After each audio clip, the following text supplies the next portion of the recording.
It's not a Minister of Finance thing. I think it should cease. Number 6, the Honourable Michael Woodhouse. Thank you, Mr Speaker. My question is to the Minister of Immigration. Does he stand by all of his statements and actions? Mr Speaker. Mr Speaker. The member was going to put his Mr. hand Speaker. up. The Honourable Iain Lees-Galloway. Well, on any other day, Mr Speaker, I would happily stand by all my statements and actions. For today, the member will have to accept that I sit by them in the context in which they were made and taken. Fair enough. Is it the government's policy to increase the refugee quota to 1,500 in this term of Parliament? If not, why not? Mr Speaker, I personally remain committed to increasing the refugee quota during this term of Parliament, but there has been no Cabinet decision made at this time. Does that answer the question? Yeah. A point of order, the Honourable Gerry Brownlee. With all due respect, Mr Speaker, the member, Mr Iain Lees-Galloway, was not asked for his personal opinion. The Honourable Iain Lees-Galloway, Minister of Immigration, was asked a question about government policy.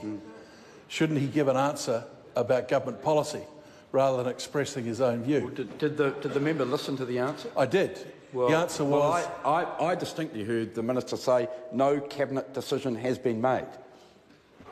Minister, if increasing the quota... Point of order, the Honourable Gerry Brownlee. The question then would have to be, he should have elucidated whether or not, as a minister, he supports that proposal.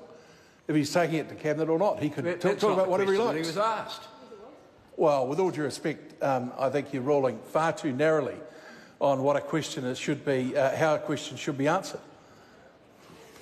I can accept that the member thinks that. The Honourable Michael Woodhouse.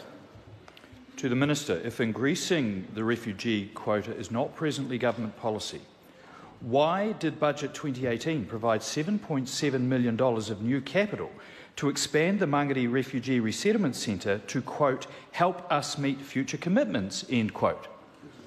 Mr Speaker, because that expansion is required whether or not there is an increase to the refugee quota. That expansion is required to support good maintenance of that facility. Not true.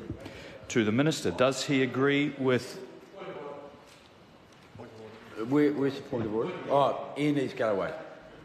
Mr Speaker, is it in order for a member to suggest that I have misled the House in that fashion? I think it's not polite, but it doesn't breach standing orders unless the member indicates that it was a deliberate misleading, and I don't think he went that far. Go that far. To the Minister, does he agree with Acting Prime Minister Kelvin Davis's comments that, quote, it is our policy that we wanted to double the quota to 1,500, but it hasn't gone through Cabinet yet, so it's not government policy, end quote? And if so, what reliance can be placed on ministerial commitments made prior to matters being considered by Cabinet?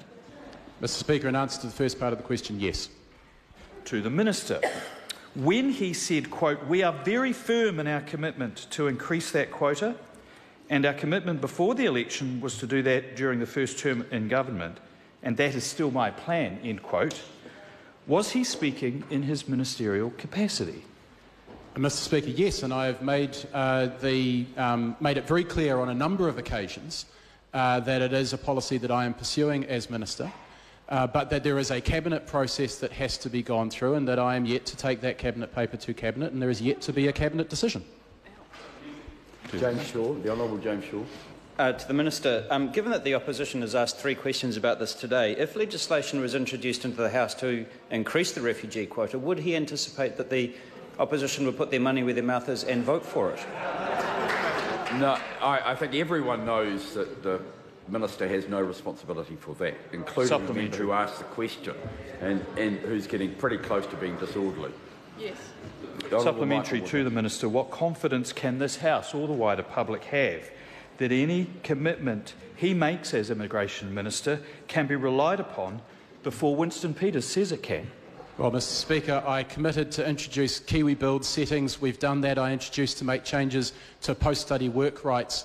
We have done that, and I've committed to making a number of other changes, and the member can be absolutely certain that this government is committed to introducing an immigration system that actually works for New Zealand, that works for migrants, that works for employers, unlike what we inherited from the previous minister. Speaker, what benefits do former refugees bring to New Zealand? Well, Mr Speaker, refugees are often highly skilled, have a strong work ethic and are very happy to be here. They contribute to New Zealand's growth and prosperity. I'm aware of research that shows a $2 return for every dollar invested in former refugees. Question number 7, Virginia Anderson. My question is to the Minister.